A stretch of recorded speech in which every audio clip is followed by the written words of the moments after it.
Shalom, peuple béni du Seigneur. Shalom, ma famille. Bienvenue à la dispensation. Ma joie est grande de continuer avec vous cette expérience inoubliable suite à cette extase où Dieu m'a transporté dans les hors-temps. Nous sommes entrés dans le passé, nous sommes allés dans le temps et nous avons vu le futur. Je vous assure. Ma famille, lors de cette dispensation, nous avons reçu cette grâce de connaître le principe sur lequel Dieu est en train de créer. Et là, c'est dans le passé. Donc, disons bien que Dieu a créé. Et lorsque Dieu a créé, il y a eu des principes sur lesquels il me disait chaque fois, Dieu n'est pas magie, mais il est principe. Dieu n'est pas forcé, mais il est fondé. Alors, Dieu s'est basé sur 12 principes sur lesquels il a créé. Et ces 12 principes sont en train d'exprimer ce que l'on appelle la destinée. Je vous assure. Donc, je peux appeler ça les 12 principes de la destinée qui ont poussé Dieu à créer. Donc, Dieu a créé pour faire l'expression d'une destinée. La destinée, ce n'est pas que telle personne soit riche, telle personne soit pauvre. La destinée, ce n'est pas que telle personne meurt trop vite et que telle personne vive très longtemps. La destinée, c'est le fait de présenter l'arbre de la connaissance du bien et du mal. C'est ça la destinée pour que chacun choisisse. La destinée dépend du choix. La destinée dépend de ce que toi tu trouves comme conviction. Bien aimé, ce sont des choses qu'on a expliquées dans le principe précédent. Donc, les 6 principes précédents. Donc, Dieu n'est pas magie, mais il est principe. Dieu n'est pas forcé, mais il est fondé. Tu veux connaître Dieu? Entre dans les principes. Alléluia. Bien-aimé dans le Seigneur, je voudrais commencer les témoignages sur cette 7e partie ou ce 7e principe qui dit la sagesse précède la puissance. La sagesse précède la puissance. Prions le Seigneur. Alléluia. Dieu Tout-Puissant, nous bénissons ces instants. Nous libérons l'action du Saint-Esprit pour saisir nos paroles, pour qu'en parlant, nous puissions parler pas comme dans l'ordinaire, mais comme annonçant les oracles, comme la bouche autorisée de l'Éternel. Ces instants sont bénis au nom puissant de Jésus-Christ. Je prie pour que ma mémoire soit rafraîchie et que je sois connecté au ciel pour que l'Esprit parle au travers de moi et que je sois un canal par lequel toi, Seigneur Jésus-Christ, tu vas t'adresser maintenant à ton peuple. Et je proclame l'onction pour l'édification, l'oration, l'audition, au nom de Jésus-Christ. Amen. Alléluia. Oh mon Dieu, bien-aimé dans le Seigneur, je vous dis, c'est sérieux. C'est sérieux. Je ne pouvais pas m'imaginer que lorsque Dieu nous a créés, les choses étaient si fortes ainsi. Principe 7. La sagesse précède la puissance. Et après cela, Dieu m'a dit, là, quand nous étions dans le hors-temps, il me dit, allons dans le passé. Parce que le passé fait déjà partie du temps. Ma famille, nous avons pris un vol et nous sommes redescendus sur terre. Et là, j'ai vu encore le jardin d'Éden. Ah, bien-aimés dans le Seigneur, nous sommes descendus dans le jardin d'Éden. Et Dieu me dit, quand on était en train nous étions en train de nous déplacer, il me dit, pour que tu comprennes le mystère de la sagesse qui rend puissant. Ah, il me dit, allons, tu vas revoir Adam. Allons dans les jardins d'Éden et tu vas comprendre le mystère de la sagesse. Nous avons atterri dans les jardins d'Éden. Et là, dans les jardins d'Éden, j'ai vu Adam.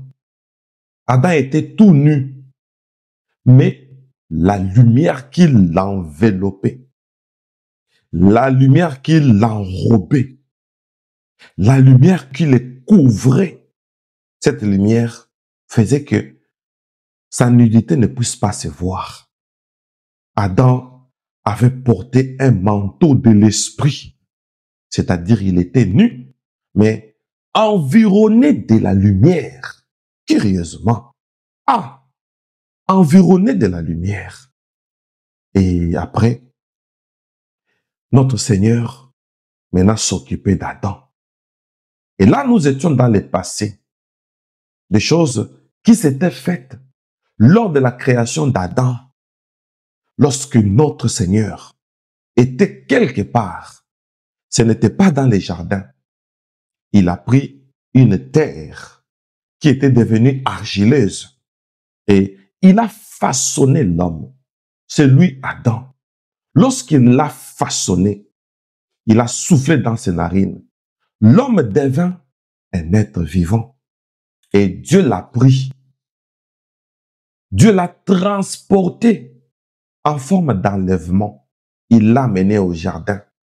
Et lorsqu'il l'a mené au jardin, quelque chose était fait.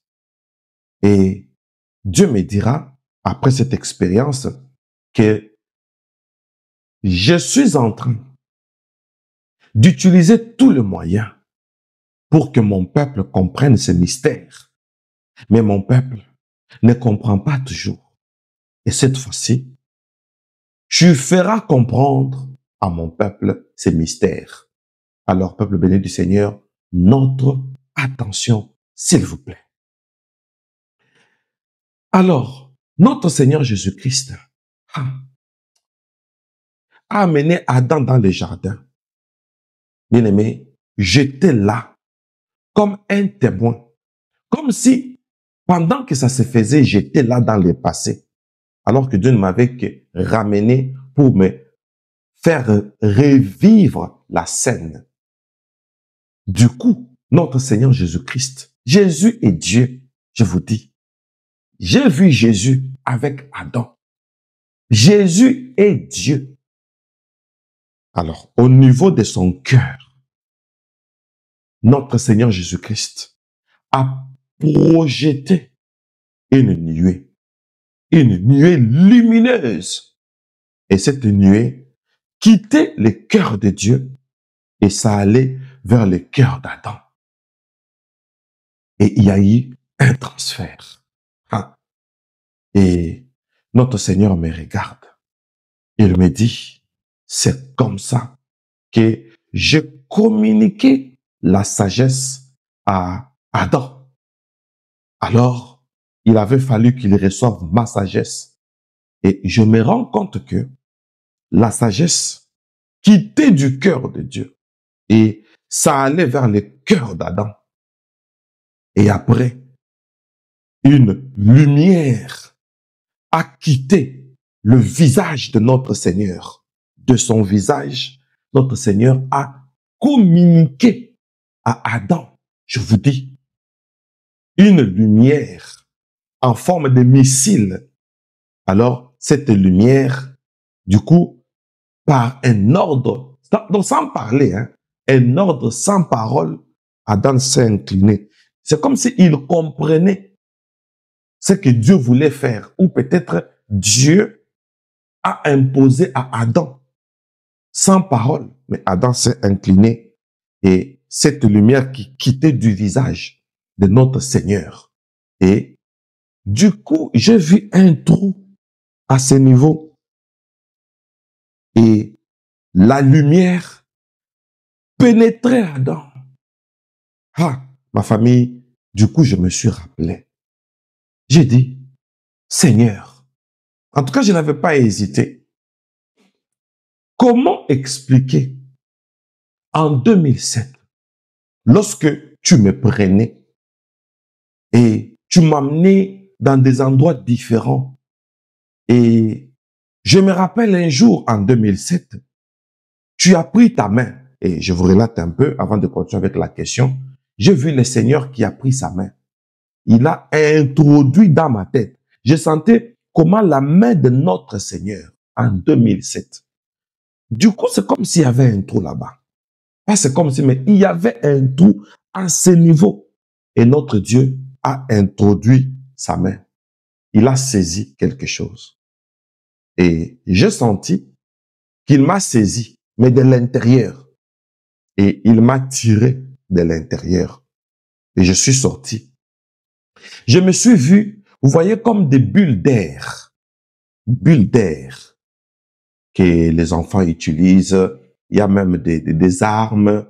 Il y a un liquide comme du savon. Et quand vous mettez une pression, et cette arme projette des bulles d'air. Maintenant, on m'a fait sortir comme une bulle d'air. Ça se voyait, mais ces bulles d'air avaient une forme humaine. Et c'était moi encore. Et il me dit, ça, c'est ton esprit. Maintenant, reste à côté, suis comme tout le monde, et je vais entrer en toi. Hein. Je vais entrer en toi et je vais utiliser juste ton corps. Comme ça, ton esprit va aussi suivre pour que tu ne restes pas hors de toutes ces expériences. Bien-aimés, Dieu est entré en moi. Je vous assure, mais il est entré par là. Mais curieusement, je me rends compte que Adam avait aussi ce trou-là. Et lorsque notre Seigneur a visé Adam, d'une part, au niveau de son cœur, une nuée lumineuse sortait et entrait à Adam. Au niveau de son cœur aussi, il y a eu un transfert. Au niveau du visage, maintenant, il y avait une lumière en forme de missile qui venait du visage de Dieu, comme par la bouche, comme par les yeux du Seigneur, et ça quittait de là. Et lorsque Adam a fait ça, cette lumière pénétrait avec pression la tête d'Adam. Alors je lui ai dit, mais ce trou ici, je l'ai vu. Et notre Seigneur me dit, ce n'est pas un trou, c'est la porte du ciel. C'est la porte de l'esprit. Ah, bien aimé, suivons les témoignages et on va comprendre c'est quoi la porte de l'esprit. C'est à ce niveau. Alors, cette flamme, ce feu en forme de missile est aussi entré à partir de là. Ça a eu une plénitude. Et il y avait, vous voyez, comme les ajusteurs, hein, quand ils travaillent avec de la soudure, ok, il y a souvent du feu qui jaillit. Maintenant, au niveau du tête d'Adam, il y avait de la flamme qui jaillissait parce que du coup, Adam était rempli des deux côtés, son cœur et sa tête. Et notre Seigneur dit, au niveau de mon cœur, j'ai transmis la sagesse à Adam. La sagesse se transmet au niveau du cœur. Et la connaissance en forme de la flamme, en forme de missile, se transmet au niveau de la tête. Alors, il y a eu deux mouvements. C'est comme ça que l'homme doit devenir puissant lorsque son cœur reçoit ma sagesse et lorsque son esprit reçoit ma lumière, afin de développer la connaissance. Et cette connaissance sera l'emblème de la révélation. La sagesse et la révélation font la puissance de l'homme. Mais c'était plus fort que ça. Adam est devenu puissant, lui qui était sorti de la terre. Et voilà, Dieu impacte Adam de deux façons, la sagesse et la connaissance. Et directement, j'ai compris que la sagesse, c'est une autre chose. La connaissance, c'est une autre chose. Et bien aimé, on va lire un passage, je crois, à la fin, lorsque notre Seigneur Jésus-Christ me dira, je fais comprendre à plusieurs fois cette expérience avec Adam à mon peuple. Mais mon peuple n'avait pas compris. Lorsque je conduisais Israël, les jours, il voyait la colonne de nuée. Voilà une nuée que je communique à Adam. Et la nuit, c'était la colonne de feu. Voilà le feu que je communique à Adam. Nous allons lire ça un moment. Alors, ma famille, j'étais tellement attentionné à ce que notre Seigneur était en train de faire avec Adam, de ce qu'il était en train de communiquer sous deux aspects pour qu'il y ait deux impacts qui cachent la puissance, la nuée et la lumière. La nuée qui symbolise la sagesse et la lumière qui symbolise la connaissance. Vous pouvez mettre entre parenthèses la révélation. Et maintenant, notre Seigneur me regarde. De son doigt, il me dit, Adam devant lui, moi à côté, il me regarde, il me dit, maintenant, suis-moi bien. J'aime partout où Dieu m'a dit, suis-moi bien, que j'en fasse tout un livre. Et vous allez découvrir ça dans mes livres. Alors, il me dit, ce que j'ai communiqué à Adam, c'est par cette flamme au niveau de sa tête, par cette nuée au niveau de son cœur, je lui ai transmis la connaissance et la sagesse. Mais tu dois savoir que cette connaissance, Adam, qui va l'exploiter, ne va pas l'exploiter comme une connaissance apprise. Bien aimé, attention, Dieu m'a demandé de faire attention. Je réponds parce que il faut faire attention. Cette connaissance n'est pas une connaissance apprise, mais cette connaissance, c'est la compréhension que Dieu a déposée dans l'homme. Je réponds encore avec les paroles de Dieu.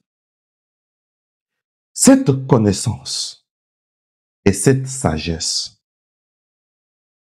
n'est pas une connaissance, n'est pas une sagesse apprise, mais c'est une compréhension déposée dans Adam. Adam a reçu un transfert. Adam a reçu une connaissance et une sagesse pour faire sa puissance. Alors, ça a été déposé en lui.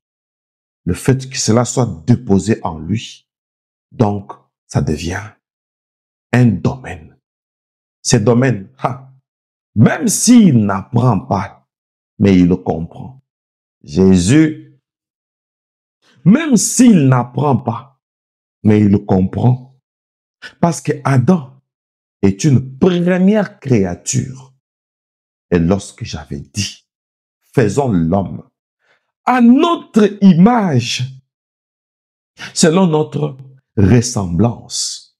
Or, lorsque je parlais de la ressemblance, je n'avais pas la chair et j'étais invisible. Comment ressembler un être invisible? Et là, la ressemblance c'est fait par l'essence, une essence. Bien-aimés dans le Seigneur, je voudrais, depuis que je commence à témoigner, je vous parle de l'essence, essence. Et je voudrais qu'on comprenne. Lorsque Dieu a dit, faisons l'homme à notre image, selon notre ressemblance, c'est-à-dire que l'homme ait une essence divine, parce que Dieu est invisible. Donc, c'était une portion invisible communiquée à l'homme physique pour qu'il ait les atouts de l'invisible. Et cet atout invisible, c'est une essence. Alors, découvrons. Je voudrais qu'on entre dans un dictionnaire, qu'on comprenne. Il y a une fois, Dieu m'avait fait une remarque. Il a dit, vous ne comprenez pas ma parole parce que vous avez la crise de mots. Vous prenez le mot d'après votre imagination. Alors, j'aime que tout le mot que Dieu donne ne reste pas imagination, mais que ça soit la compréhension du contexte. Il dit, c'est pourquoi j'avais dit, faisons l'homme à notre image. Et je faisais allusion à mon essence. Alors, lisons dans un dictionnaire, comprenons c'est quoi une essence. Une essence, c'est ce qui fait qu'une chose est ce qu'elle est, ce qui constitue la nature d'une chose. Bien-aimés, relisons et méditons. Une essence, c'est ce qui fait qu'une chose est ce qu'elle est, ce qui constitue la nature d'une chose. Très cher bien-aimé, c'est ça une essence. Et notre Seigneur me dit, lorsqu'il avait dit, faisons l'homme à notre image, cette image-là, c'était une essence que j'étais en train de vouloir communiquer dans l'homme. Donc, ce qui fait que quelque chose, soit, maintenant, cet être-là, cette nature-là, c'est ça l'essence. Ce qui fait que ça soit ça. Ce qui fait de Dieu, Dieu. Ce qui fait de l'esprit, esprit. Ce qui fait de lumière, lumière. Alors, faisons l'homme à notre image. C'est de faire de l'homme ce que Dieu est. Alors, là, Dieu dit, ce que j'ai déposé dans l'homme, là maintenant on va comprendre bien. Ce que j'ai déposé dans l'homme, parce que c'est le premier homme, il faut que cet homme ait une essence. C'est-à-dire que cet homme ait la nature divine. Alors j'ai déposé en lui la sagesse et la connaissance. Maintenant, pas comme une connaissance apprise, mais comme une compréhension déposée. Voilà pourquoi j'ai laissé l'homme passer par un test. Je lui ai dit, commence à nommer. Nomme. Et l'homme a commencé à nommer. Pourquoi?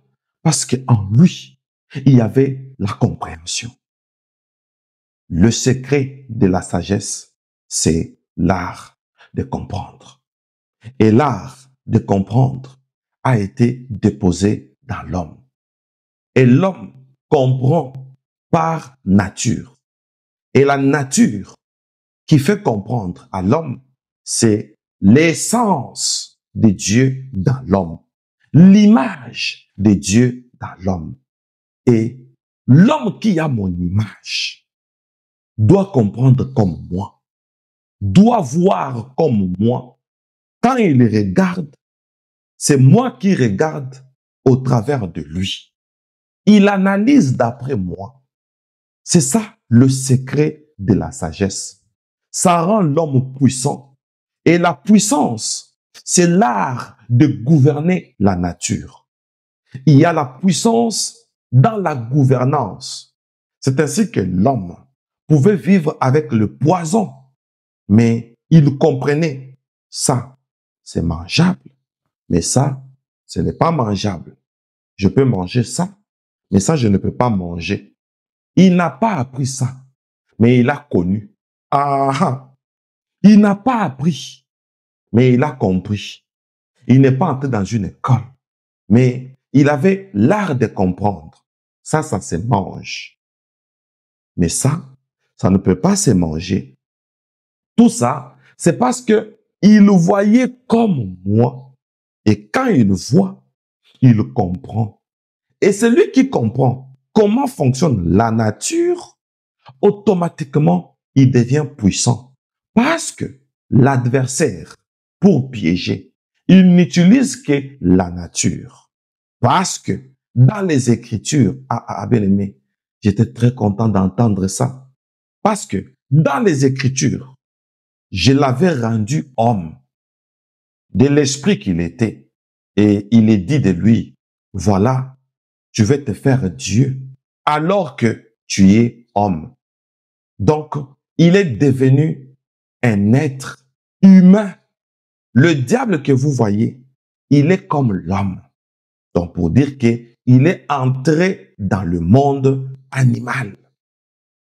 Ah, bien-aimé dans le Seigneur, la puissance commence quand on comprend.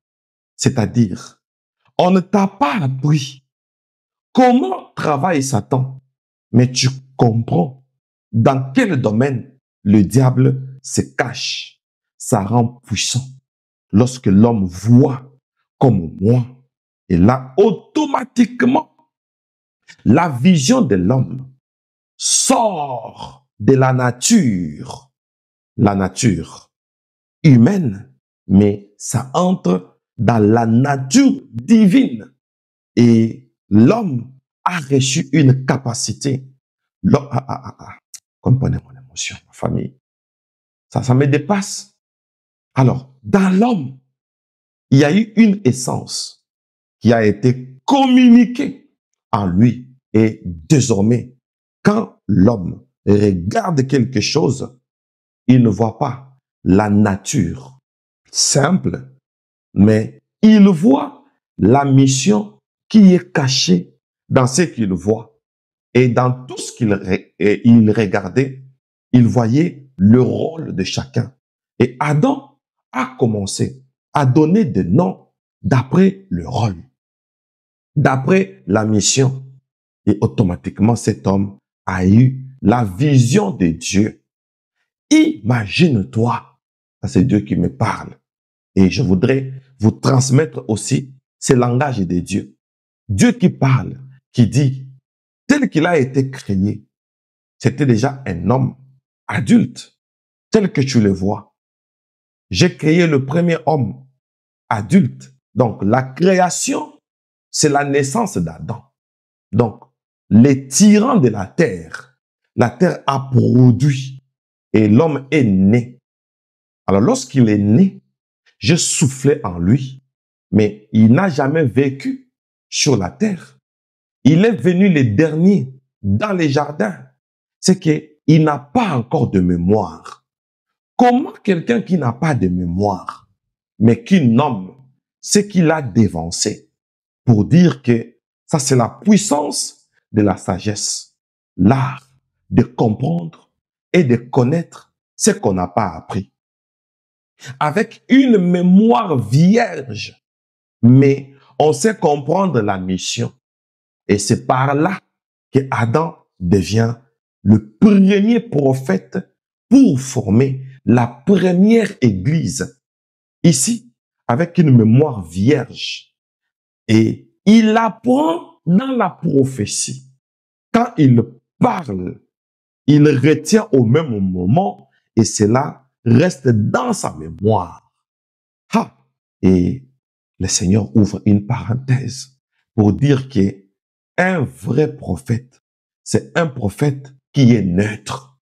Pas celui qui apprend, qui lit quelque part et qui amène pour dire « Ainsi dit l'Éternel ».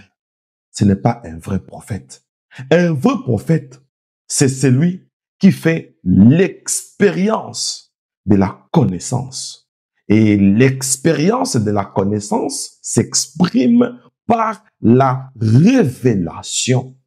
Ce n'est pas quelque chose qui était dans sa mémoire, mais c'est quelque chose de spontané. Pourquoi? Parce que en lui, je lui ai communiqué par cette nuée une essence, c'est-à-dire la sagesse.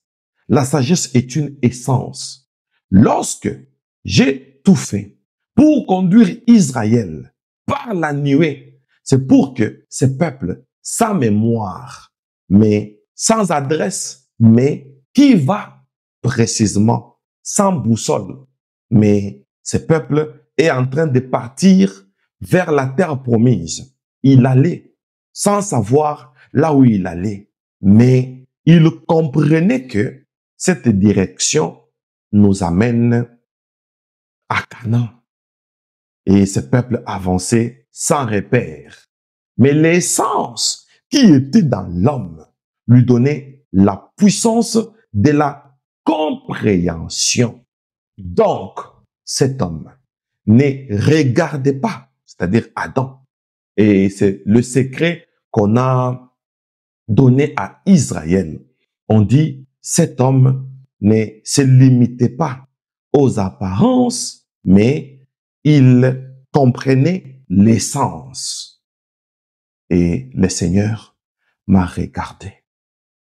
Il me dit, désormais, tout berger, tout encadreur et tout prophète doit regarder la première prophétie qui se trouve dans la nature. Alléluia! La première prophétie qui se trouve dans la nature, c'est de comprendre. Quand on regarde, on comprend le rôle de ce qu'on regarde. Alléluia! On regarde, on comprend. C'est comme un bon pasteur. Il regarde une personne, mais lui ne voit pas un être humain, mais il voit une âme. Automatiquement, il sait ce que cette personne a besoin au niveau de l'âme. Et une phrase m'a été donnée. Il dit, un bon prophète, comme l'essence qui a été donnée à Adam, c'est de regarder l'âme de chacun et de comprendre le besoin avant même qu'il ne se présente. Il regarde déjà le besoin bien avant. C'est ainsi que la prophétie regarde premièrement le besoin de l'âme.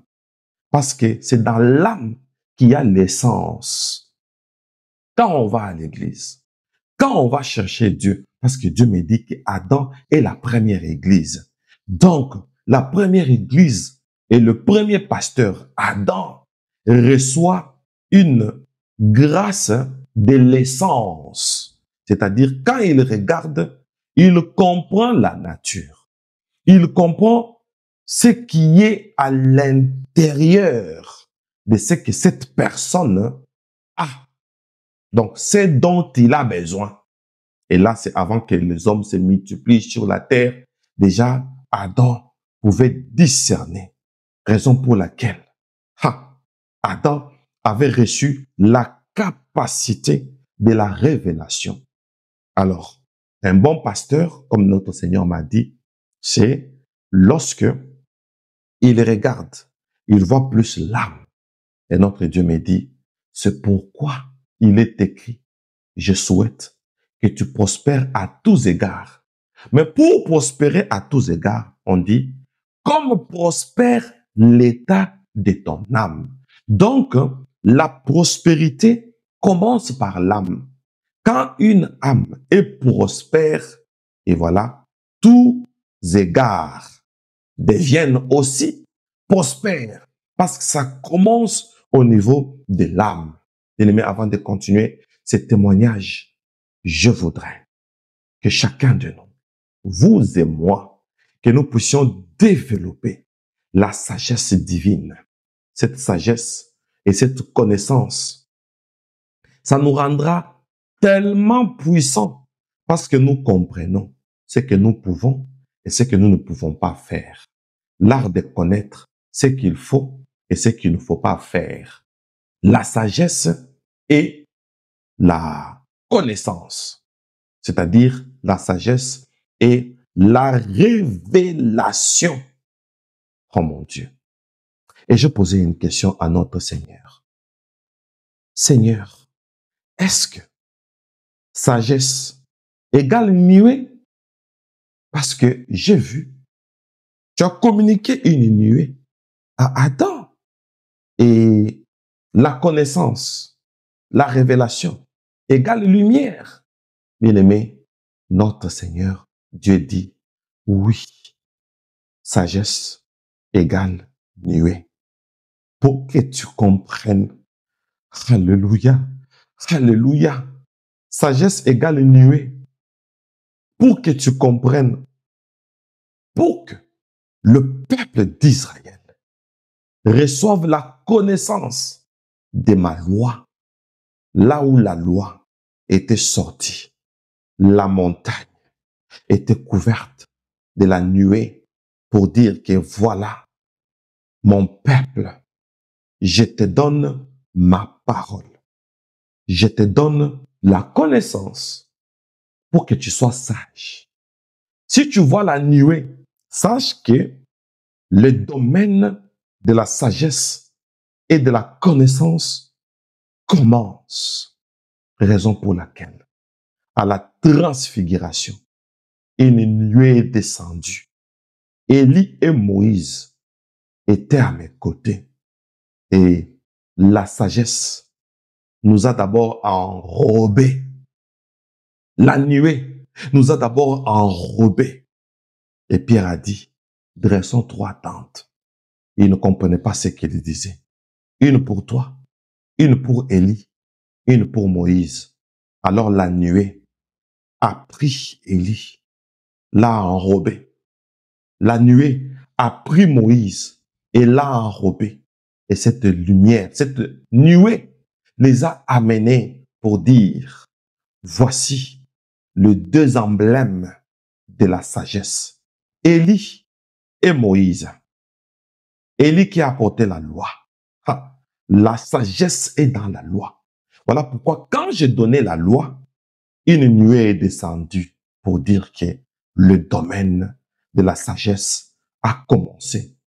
La nuée, c'est le domaine de la connaissance. Et une nuée est aussi venue couvrir Moïse pour dire que voilà, Moïse a travaillé en tant que prophète. Et en tant que prophète, il avait l'art de comprendre. Il comprenait ce qu'on ne lui a pas appris. On ne lui a pas appris Canaan, mais il pouvait aller avec tout un peuple en direction de Canaan. Et il a donné tout le plan à Josué. Et le fait de découvrir sans pour autant apprendre, ça donne la sagesse. Bien-aimé dans le Seigneur, j'étais très ébloui de comprendre ces choses et de les apprendre avec notre Seigneur. Alors, je vais lire le passage, le premier passage que Dieu m'avait donné à propos de toute cette expérience. Et là, nous sommes dans les livres de Job. Job chapitre 38, le verset 36. Job 38, 36. Nous allons lire tous ensemble. Qui a mis la sagesse dans les cœurs? Qui a donné l'intelligence à l'esprit? Ah, je voudrais qu'on reprenne ce passage. Trop fort. Qui a mis la sagesse dans les cœurs? Qui a donné l'intelligence à l'esprit? Oh mon Dieu, peuple béni du Seigneur. Ici, Dieu dit, voilà ce que je fais avec Adam.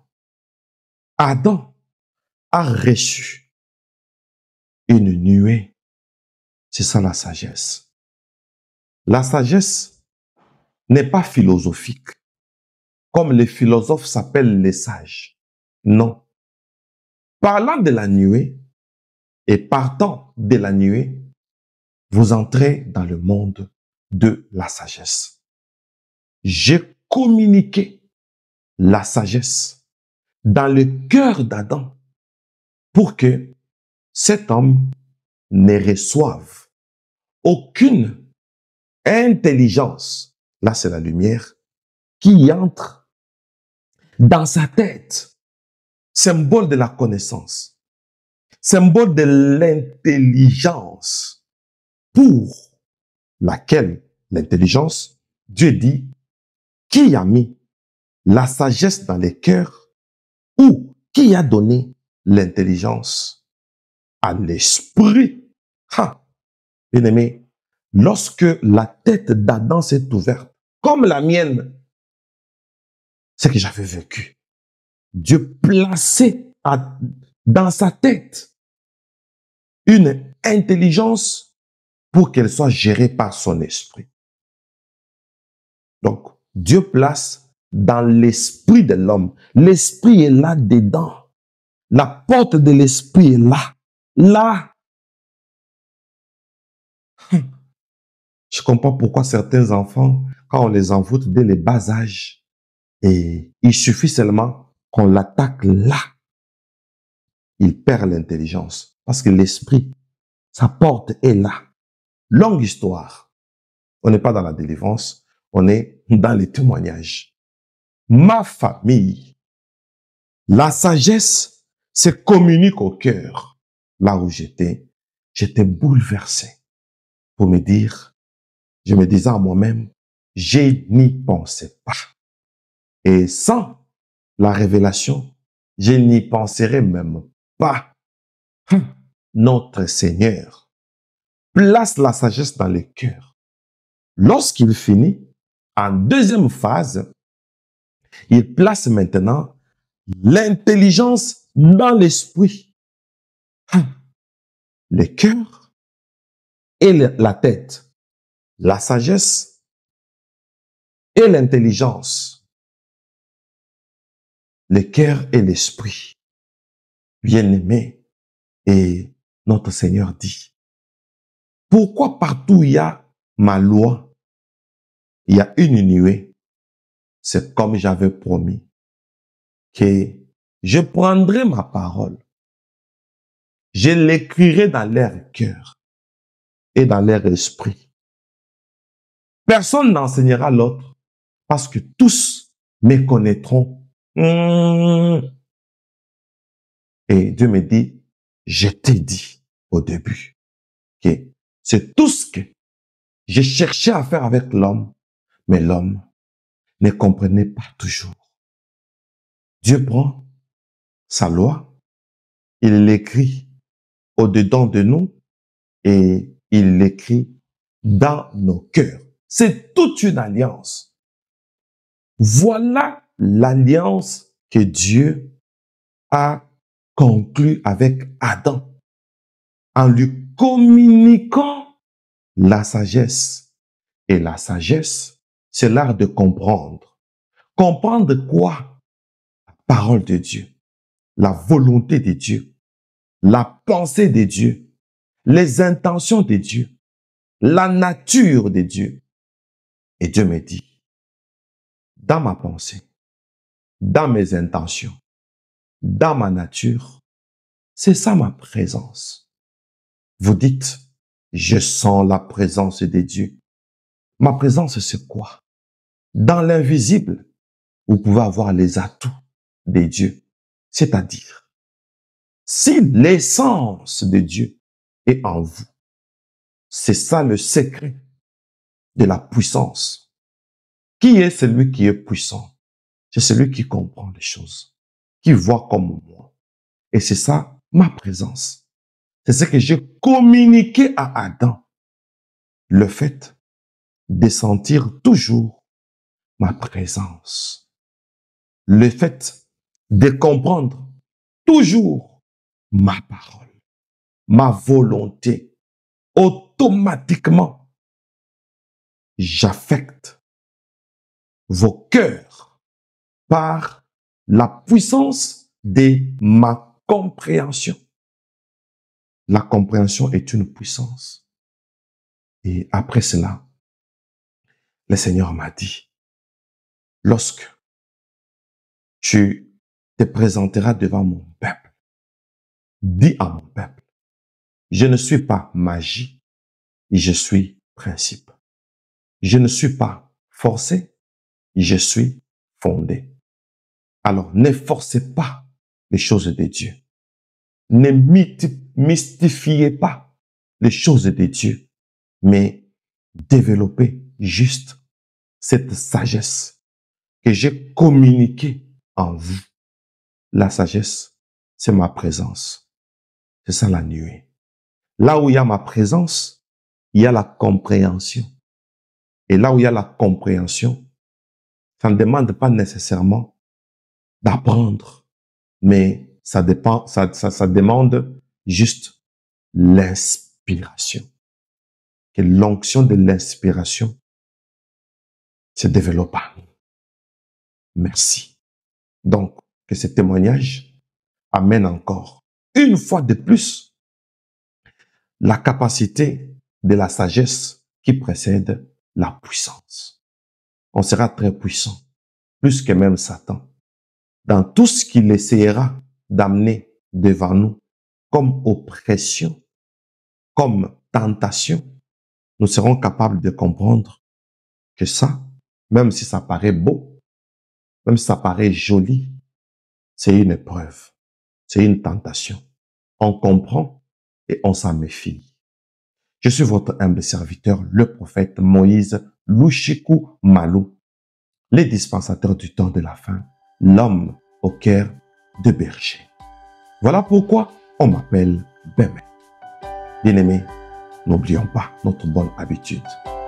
Likons, abonnons-nous, partageons. Merci pour ceux qui le font déjà parce que je le vois.